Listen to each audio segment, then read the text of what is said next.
Hi guys, me again.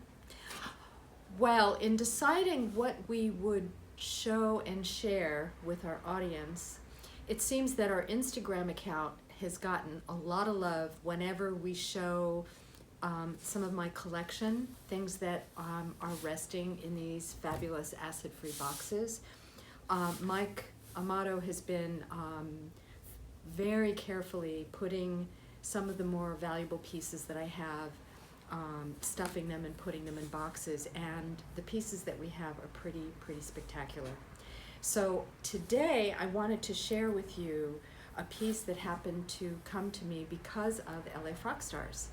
A woman up in Oregon was in an estate, an estate that had a fabulous provenance, and the daughter of this family had a dress made in 1957 at Balmain's Couture Atelier, and I believe she only wore it twice, and I was lucky enough to acquire this piece from this dealer, and she has been sleeping very carefully in this box, and I'm going to put my acid-free or my gloves on, and we will do the big reveal. Now, one of the things I want to show you is not only what makes this dress so special, but we're going to do a close-up of the lissage embroidery and also of the seams and of the label. So, are you ready?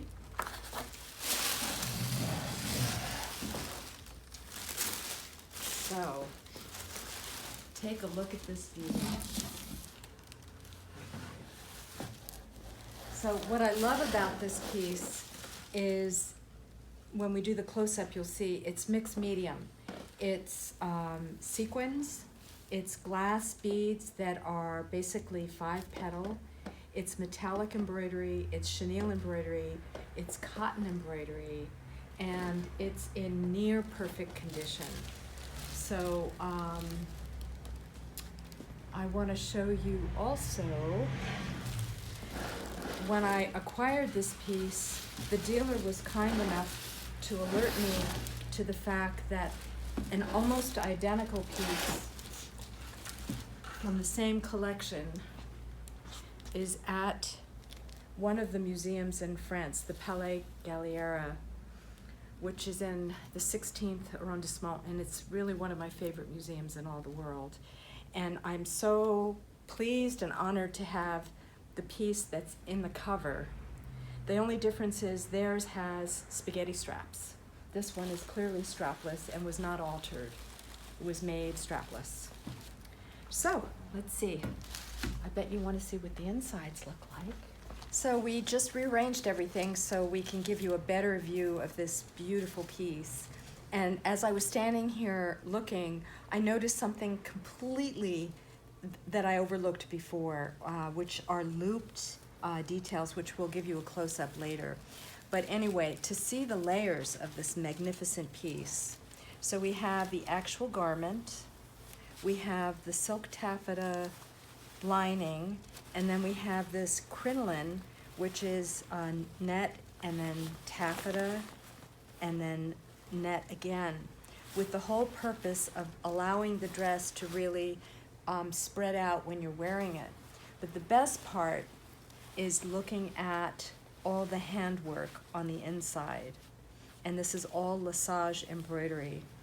And of course the finished seams, which is notable for any couture piece.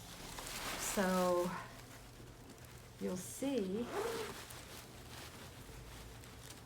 I want to do this carefully. It's hard to feel when you have gloves on. But here is Balmain's label, and if you flip this over, you'll see the couture tag, which would be an indication in their books. It'll tell you who this garment actually belonged to. It's 91.613 was the owner. But yeah, I think of all the pieces that I have in my collection, this one stands out for a number of reasons. The condition is spectacular. The artwork is just beautiful. but that it's a cover piece in a museum book, and you know, black is such a common thing in terms of clothing, and I try to avoid solid black things, but it's hard, you know, when you have an affinity for these things, it's hard to pass up. But when you get a piece that has dimension, provenance, and great condition, it's a win all the way. So happy to share this with you. Until next time, bye.